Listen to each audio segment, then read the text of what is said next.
Halo semuanya, kembali lagi bersama saya Nur Zubaita, NPMC 1B0191043. Di sini saya akan membahas atau melanjutkan materi dari sebelumnya.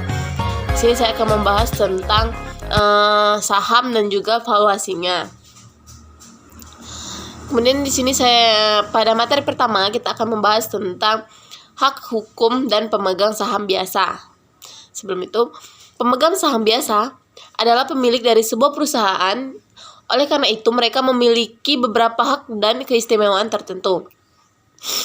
Dalam perusahaan kecil, pemegang saham utamanya juga berlaku sebagai presiden dan juga dewan direksi.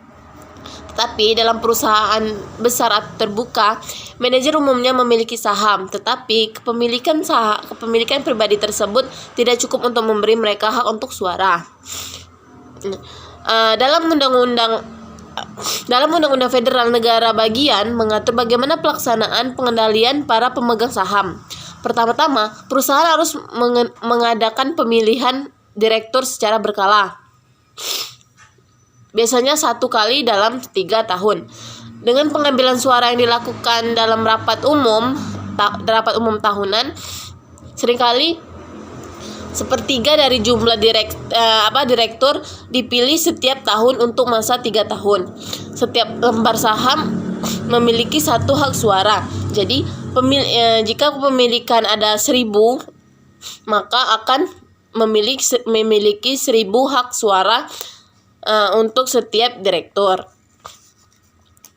Beberapa istilah yang harus kita ketahui terkait dengan saham.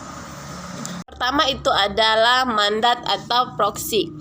Adalah dokumen yang memberikan wewenang kepada seseorang untuk mewakili orang lain. Umumnya kekuasaan untuk memberikan suara dalam saham, umumnya ini dilakukan dalam saham biasa. Yang kedua itu adalah perebutan mandat atau proxy fight. Adalah usaha yang dilakukan oleh seseorang atau kelompok untuk mendapatkan kendali atas sebuah perusahaan melalui pemberi wewenang dari para pemegang sahamnya kepada orang atau kelompok tersebut dalam menggunakan suaranya untuk menggantikan manajer yang ada. Kemudian itu adalah pengalihan atau takeover. Nah, ini adalah suatu tindakan di mana seseorang atau kelompok berhasil mengganti manajemen dan mengambil alih kendali perusahaan tersebut. Kemudian ini ada yang terakhir, yaitu hak prioritas atau prerogative right. Ini adalah suatu ketentuan di dalam anggaran dasar atau anggaran rumah tangga perusahaan yang memberikan hak kepada pemegang saham untuk membeli secara pro rata penerbitan saham atau security dapat dikonversi atau convertible security baru. Di beberapa negara bagian, hak prioritas secara otomatis telah dimasukkan di dalam setiap anggaran dasar perusahaan. Di negara bagian yang lain, hak ini perlu dimasukkan khususnya di dalam anggaran dasar dasar perusahaan. Di negara bagian lain, hak ini perlu dimasukkan khususnya di dalam anggaran biasa. Jadi, hak prioritas ini memiliki 2 maksud. Pertama, hak ini memungkinkan pemegang saham pemegang saham yang ada saat ini tetap memiliki kendali. Sedangkan yang kedua, memiliki arti yang jauh lebih penting. Alasan dari hak prioritas adalah untuk melindungi pemegang saham dari diluasi nilai. Oke teman-teman, suaranya kurang jelas karena sekarang lagi flu. Kemudian kita akan membahas tentang jenis-jenis dari saham biasa. Apa saja sih jenis-jenisnya? Yang pertama itu adalah saham terklasifikasi atau classified stock. Ini adalah saham biasa yang diberikan penanaman khusus seperti kelas A atau kelas B dan seterusnya untuk memenuhi berbagai kebutuhan khusus perusahaan. Perusahaan-perusahaan kecil yang baru didirikan secara mencari dana dari sumber-sumber luar seringkali menggunakan jenis-jenis saham biasa yang berbeda. Yang kedua itu saham pendiri atau founder share, adalah saham yang dimiliki oleh pendiri perusahaan yang memiliki surat tunggal tetapi tidak menerima dividen selama beberapa tahun yang telah ditentukan, seperti kelas A, kelas B, dan seterusnya. Tidak memiliki arti yang standar. Kebanyakan perusahaan tidak memiliki saham yang terklasifikasi, tetapi perusahaan yang memiliki dapat menanamkan saham kelas B sebagai saham pendiri saham kelas A sebagai saham yang dijual kepada publik, sedangkan perusahaan yang yang lain dapat pula membalik penanaman ini. Namun beberapa 3 perusahaan lain bahkan dapat menggunakan klasifikasi saham untuk tujuan yang sama sekali berbeda. Kemudian kita akan membahas tentang valuasi saham. Biasanya saham biasa memberikan aluran khas yang diharapkan akan terjadi di masa depan. Dari nilai satu saham dihitung dan dari nilai satu saham itu dihitung dari nilai sekarang ke masa yang akan mendatang, di mana nilai tersebut terdiri dari 2 unsur. Yang pertama itu adalah dividen yang diharapkan setiap tahunnya. Yang kedua itu harga yang diharapkan akan diterima. Maaf ya teman-teman, soalnya aku lagi buat videonya itu siang, jadi suaranya agak kedengaran suara motor. Nah, kita lanjut dulu ya. Jadi yang kedua itu adalah harga yang diharapkan atau akan diterima oleh investor ketika mereka menjual saham tersebut. Harga terakhir akan memasukkan pengembalian investasi awal ditambah keuntungan modal yang diharapkan. Kemudian ada beberapa istilah saham dalam model valuasi saham yang harus kita ketahui. Yang pertama itu dividen atau DT. Dividen yang diharapkan akan diterima oleh para pemegang saham atau pada pemegang saham atau investor pada akhir tahun ke-T. Selanjutnya itu adalah yang kedua adalah harga pasar atau market price atau PO, harga di mana saham dijual di pasaran. Yang ketiga itu adalah harga saham atau PT, merupakan nilai intrinsik saham hari ini seperti yang dilihat oleh para investor yang sedang melakukan analisis. Sedangkan P1 merupakan harga yang diharapkan pada akhir 1 tahun dan seterusnya. Kemudian ada tingkat pertumbuhan atau growth rate atau GAI, merupakan tingkat pertumbuhan dividen per lembar saham yang diharapkan. Maaf ya teman-teman, kegoyang kameranya. Kemudian kita akan membahas melanjutkannya kembali, yang itu ialah tingkat pengembalian dana yang diminta.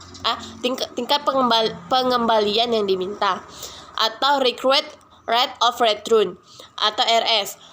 Tingkat minimum pengembalian atas suatu saham biasa yang dianggap dapat diterima oleh pemegang saham. Kemudian itu ialah tingkat pengembalian yang diharapkan atau expected rate of return, PS. Itu tingkat pengembalian atas saham biasa yang diharapkan akan diterima oleh pemegang saham di masa depan. Kemudian itu ialah tingkat pengembalian aktual yang terrealisasi. Actual realistic rate of return, tingkat pengembalian atas suatu saham biasa yang secara aktual diterima oleh pemegang saham dalam periode di masa lalu. Yang terakhir itu adalah imbal hasil. Imbal hasil atau dividen yield atau DI per PO ialah dividen yang diharapkan dibagi dengan harga saham pada saat ini. Kita akan membahas tentang saham dan juga pertumbuhan konstan. Persamaan apa? Mungkin bisa dilihat sama teman-teman. Persamaan di bawah ini merupakan valuasi saham yang digeneralisasi, di mana maksudnya adalah pola waktu T dapat berubah apa saja. DT dapat naik turun, berfluktuasi secara acak atau nol selama beberapa tahun dan akan tetap berlaku. Persamaan di bawah ini dapat dituliskan kembali menjadi sebagai berikut. Pertumbuhan dividen terjadi karena pertumbuhan dalam laba per saham, earning per share atau EPS. Selanjutnya, pertumbuhan laba itu sendiri berasal dari sejumlah faktor.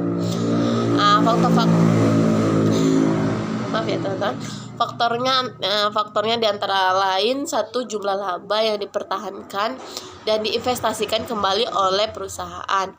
Yang kedua itu ialah tingkat pengembalian yang diterima perusahaan dan ekuitasnya atau REO. Dan yang ketiga itu inflasi. Jika output stabil tapi harga jual biaya input naik mengikuti tingkat inflasi, maka EPS juga akan ikut tumbuh mengikuti tingkat inflasi. Model seperti ini digunakan perusahaan sudah mapan dengan riwayat pertumbuhan dan ekspektasi masa depannya yang stabil. Kita akan membahas tentang model valuasi perusahaan. Jadi, model valuasi perusahaan. Nilai suatu perusahaan akan ditentukan oleh kemanapunnya dalam menghasilkan arus kas, baik saat ini maupun di masa mendatang. Nilai pasar dari setiap perusahaan dapat dinyatakan sebagai berikut. Jadi, dapat dinyatakan sebagai nilai pasar. Maaf ya teman-teman. Jadi dapat dinyatakan sebagai nilai pasar dari perusahaan sama dengan V perusahaan sama dengan PV arus kas masa depan yang akan diharapkan.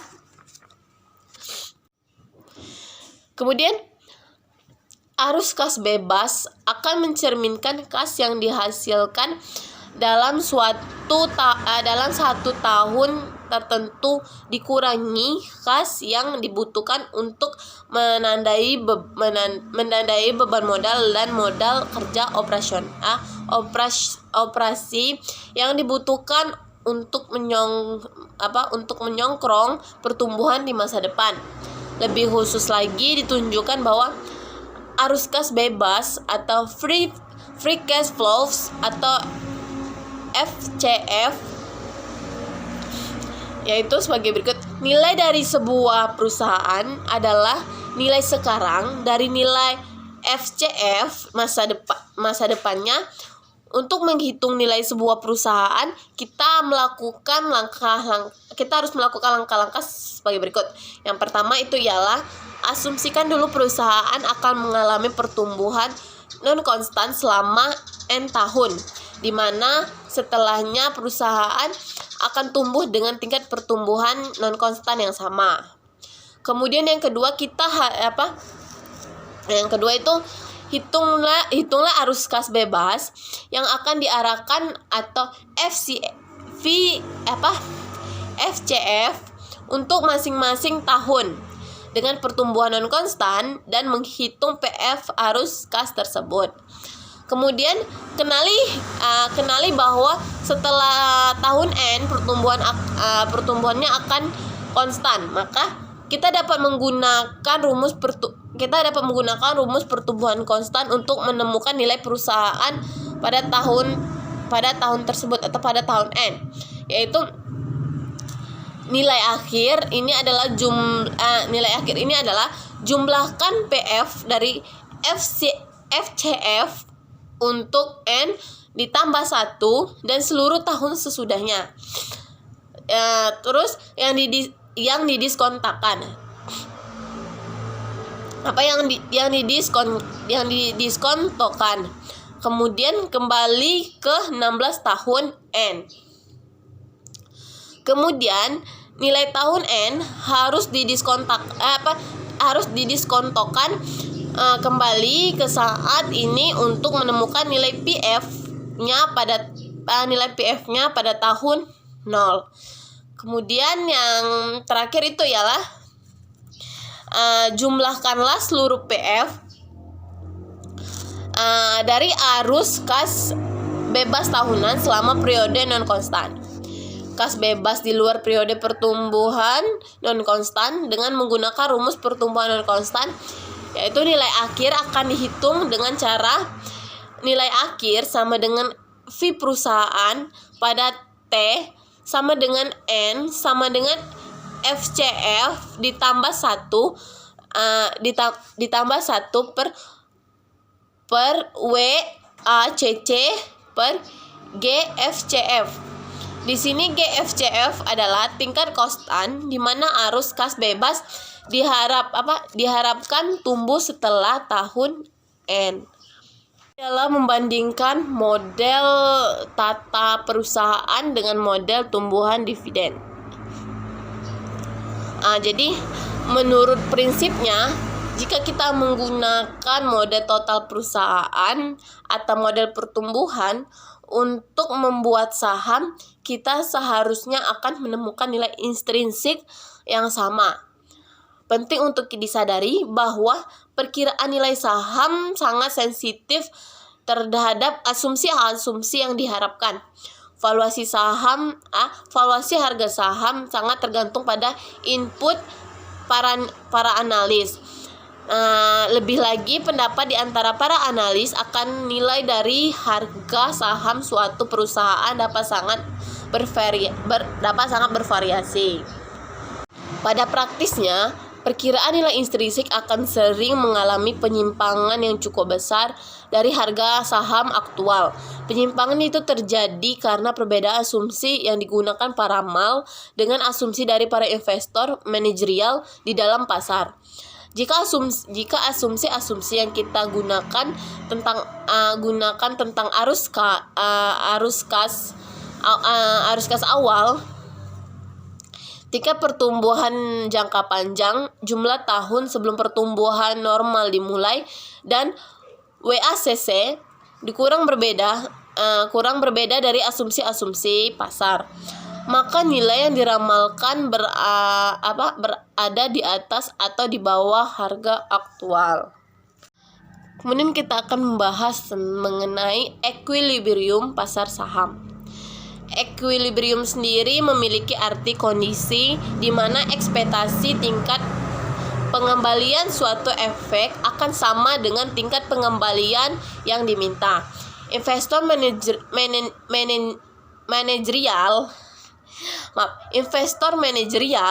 atau managerial investor merupakan investor representatif yang tindakannya mencerminkan keyakinan yang orang-orang memperjualbelikan saham. Investor inilah yang menentukan harga jual suatu saham. Harga saham tidaklah konstan. Harga tersebut terkadang mengalami perubahan yang drastis. Kadang suatu saham itu akan melonjak naik atau tinggi, kadang juga akan merosot merendah. Namun kondisi ini hanya mencerminkan perubahan kondisi dan ekspektasi yang terjadi. Tentu saja ada waktu di mana saham akan terus bereaksi selama beberapa bulan terhadap terungkapnya perkembangan yang menguntungkan dan merugikan. Selanjutnya kita akan membahas materi yang terakhir, yaitu saham preferen. Saham preferen adalah obligasi saham preferen memiliki nilai nominal dan dividen dalam jumlah tetap yang harus dibayarkan sebelum dividen dapat dibayarkan kepada saham biasa.